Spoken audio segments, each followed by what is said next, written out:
We hold that there is a legitimate public interest in regulating election campaign finance for the 2022 elections. While money is necessary to support candidate emergence and controlled use of money, may have the twin potential of altering public choice processes, producing leaders of dubious integrity, as we have witnessed in past elections.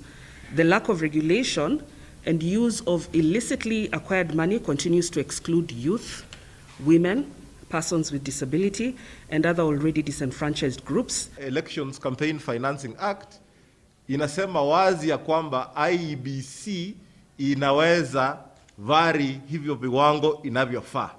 Na hapo ndio pia tulitarajia kwamba bunge itaweza kusema ya kwamba ndiyo mmeweza kupublish hivi viwango, lakini maoni yetu kama wabunge ni hii, ili tuweze kujadiliana, tuelewane kama Wakenya ni kiwango gani kinachostahili. Huo ndio mjadala tunataka, sio kutuambia ya kwamba sheria hii imepitwa na wakati, ni kinyume cha sheria, haiwezi tekelezwa tena.